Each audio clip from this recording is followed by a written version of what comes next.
Welcome to Sinister Heroes. I'm your host, Danny Iniquitous. Thank you for tuning in. If you're new to the channel, there's a channel about Dungeons and Dragons where we try and take a darker tone with everything we do here. So if you like edgy kind of content, definitely hit that like and subscribe button. A big thank you to our Patreon supporters. We love you guys. Thank you so much for supporting the channel. What you do for us is absolutely amazing.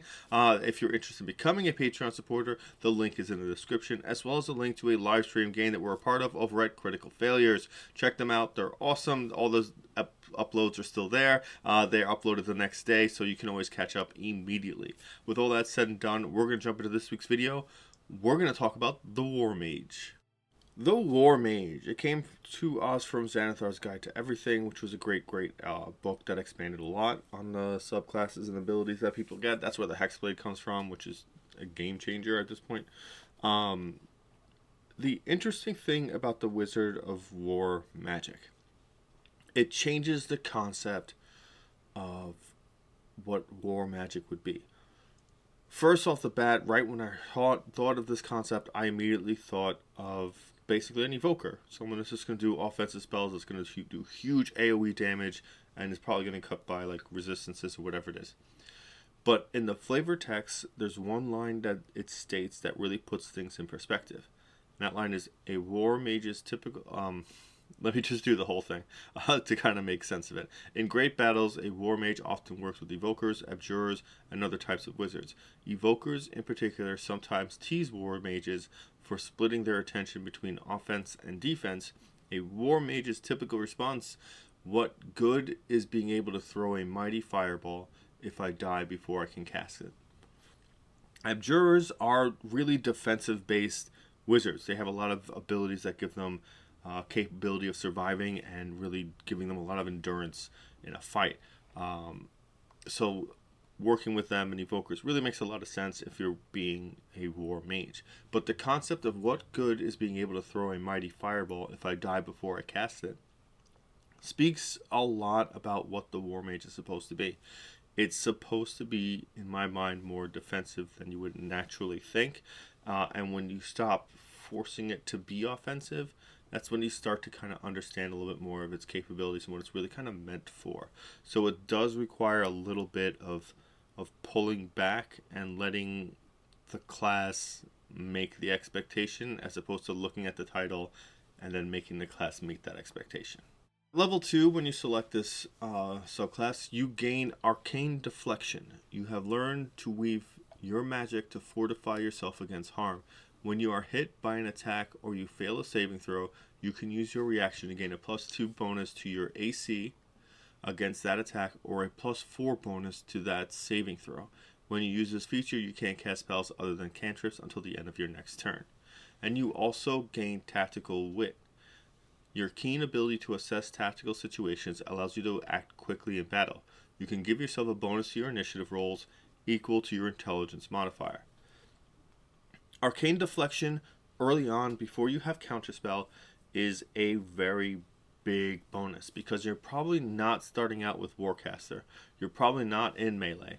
You probably don't have a lot of uses for your reaction, so this is a great way to both bolster up whatever it is you have. +2 to your AC is like carrying a shield. If you know what the number is that's hitting you and you have the shield spell, obviously you need to offset whether or not to use that. The difference here is, if you use the shield spell, it gives you a +5 for that round. So if other people hit you, they still have to meet your AC +5. This is only for that one instance. It does not carry over to anyone else attacking afterwards. So it's important to understand that specific use of this ability.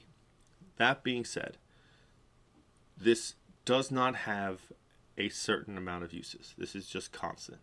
You will have to weigh the weight of your reaction based on what enemies have went already and where you are in turn order, because you might want to save it for a big spell like Counterspell or something like that.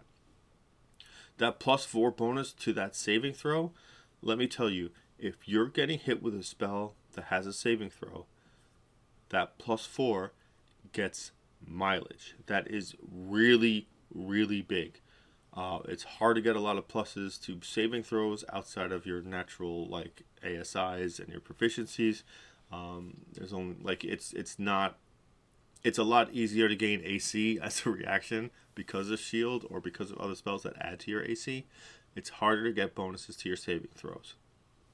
This might be life-changing. This might be the difference between a save or suck spell. This might be the difference between you being incapacitated the whole combat. Tactical wit, you go first. Great, awesome, set the tone, do what you can. Going first as a wizard is probably one of the best circumstances to be in because of your availability of damaging spells, and right off the bat you have the better chances of enemies being clustered, so you can hit the most of them with a high powered spell that does AoE damage.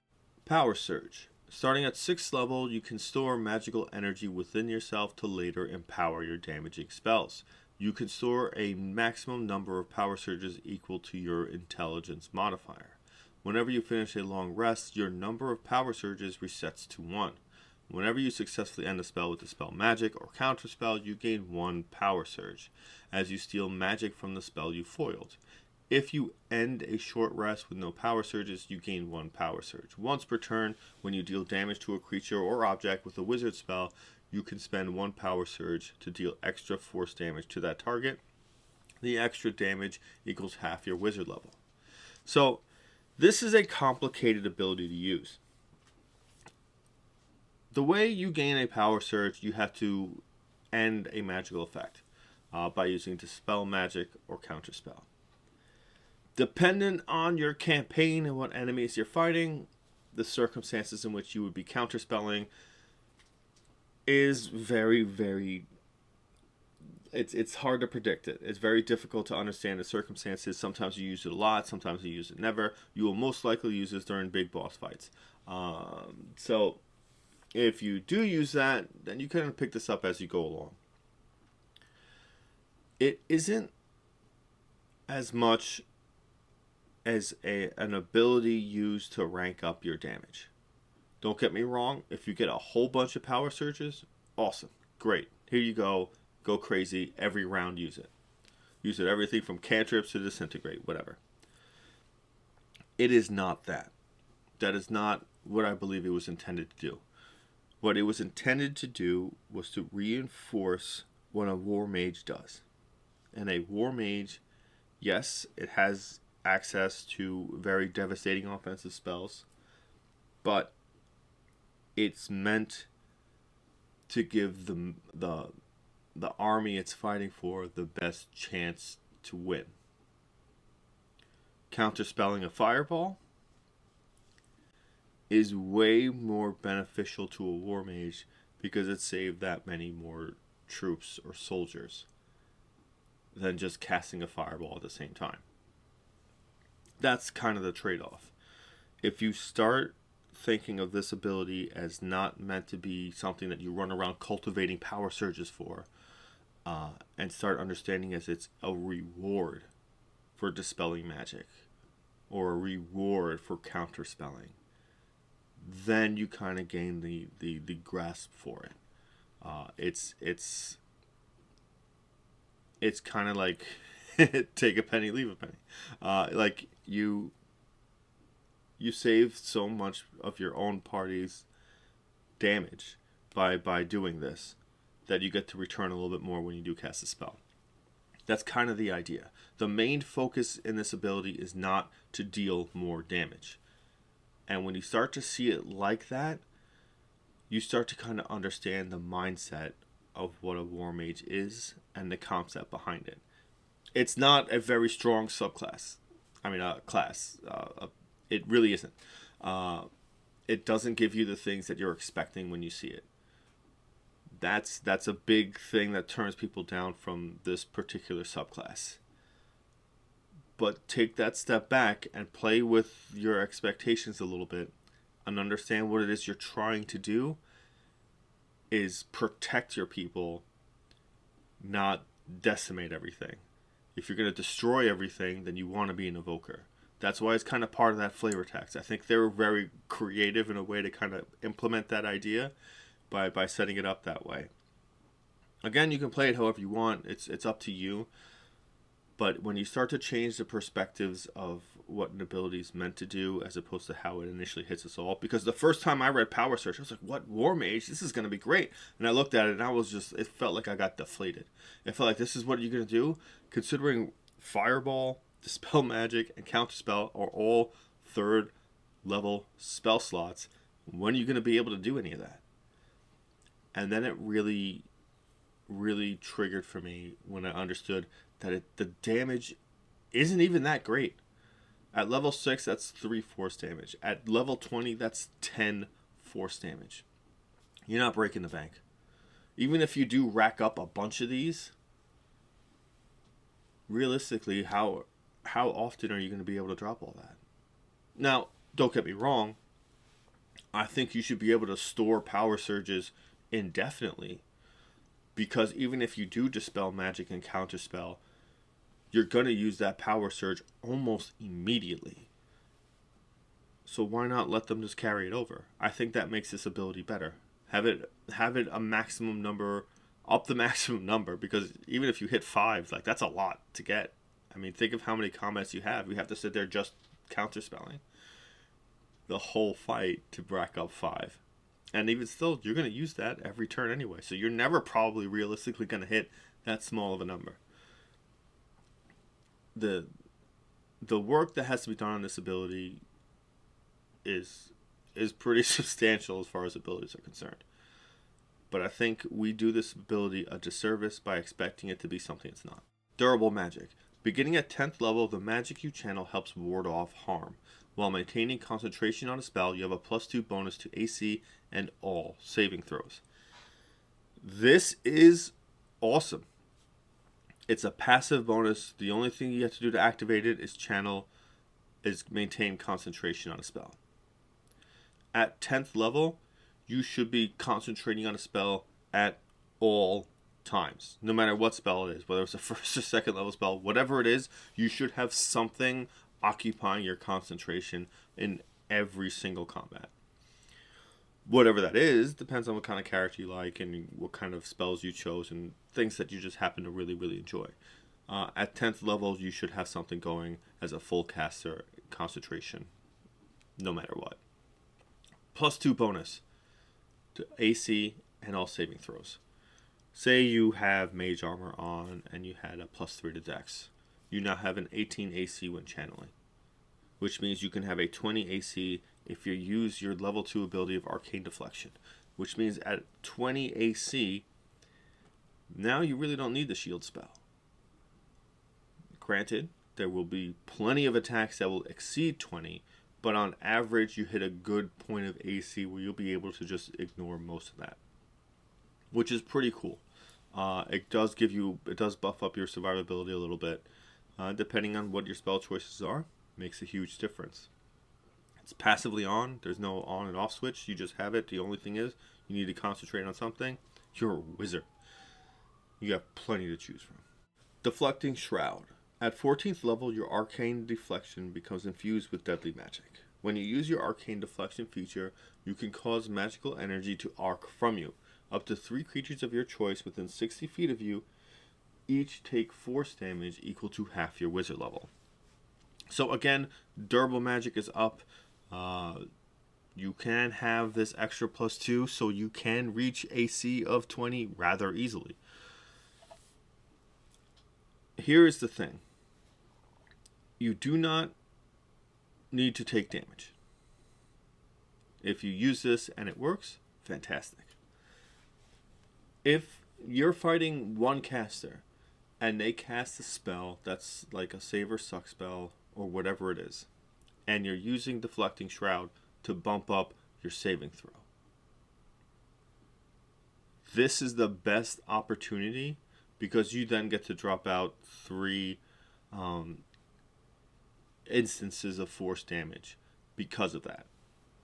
Again, it's not about dealing the damage.